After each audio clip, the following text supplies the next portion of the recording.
देखिए, जो पिटिशन है उसको ठीक से समझिए। पिटिशन किस नियम के तहत है? जो एफिडेविट मांग रहे हैं उस नियम के तहत 30 दिन के अंदर आप एफिडेविट दो, नहीं तो कुछ नहीं होने वाला। तो एफिडेविट क्यों चाह रहे हैं? तो इतना बड़ा खुलासा किया है। अगर ये सब है, मान लो अगर अनइंटेंशनल गलती है तो आप उसको इन्वेस्टिगेट करिए। आप वोटर लिस्ट दे क्यों नहीं रहे हैं? आप इन्वेस्टिगेट कर क्यों नहीं रहे हैं? उसके बजाय आप कह रहे हैं कि एफिडेविट साइन करके दो।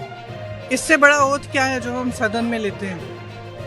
इससे बड़ा इस देश में कोई भी ओथ है नहीं है। वो ओथ तो लिया हुआ है, पब्लिक में सब कुछ कह रहे हैं, दिखा रहे हैं आपको कि देखिए 40,000 फर्जी वोट हैं, 10,000 पता नहीं जो भी है, उनके आंकड़े मुझे याद नहीं है, बट जो भी 11,000, 1 लाख से ज़्यादा एक असेंबली में, एक विधानसभा के अंदर। आप समझ सकते हैं, जो चुनाव लड़ता है वो समझता है इस बात को।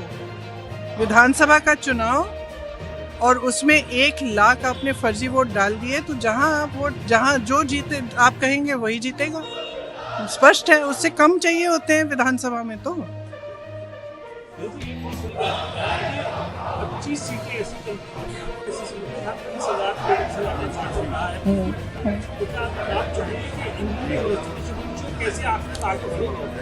देखो, आगे जैसे बढ़ेंगे वो इंडिया गठबंधन के जो नेता हैं सब आपस में चर्चा करके वही तय करेंगे कि आगे कैसे बढ़ना है। लेकिन ये बात स्पष्ट है कि इस पूरे मामले में गड़बड़ है। ये तो आपने भी देखा है, आपको भी बहुत स्पष्ट हो गया होगा। और जो जिस तरह से बीजेपी और बाकी नेताओं, इनके नेताओं का और जवाब आ रहे हैं, उससे स्पष्ट है भाई। अगर कोई कह रहा है कि गड़बड़ है किसी भी चीज़ में, आप टीचर के पास जाओ, बोलो मैम चीटिंग हो रही है, तो टीचर क्या कहेगी? थप्पड़ मारेगी तुम्हें कि बोलेगी कि मैं चीटिंग चेक करती हूँ कि क्या हो रहा है।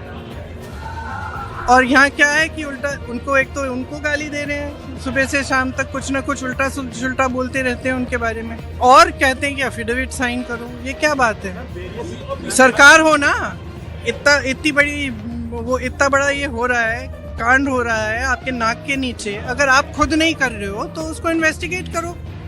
खाम पता नहीं पूरे ऑपोजिशन को तो इन्वेस्टिगेट कर रहे हो, ईडी कर रहा है, सब कुछ हो रहा है, तो इनसे कराइए investigate.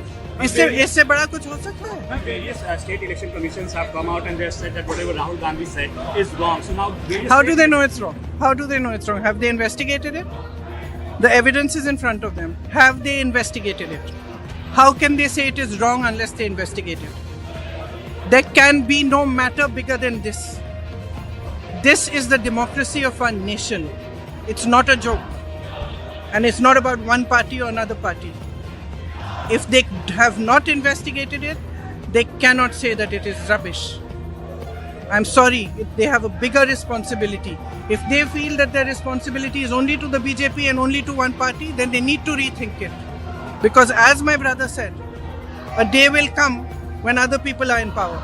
And then those who have colluded with this kind of complete destruction of our democracy will have to answer for it. And they should be aware that they will have to answer.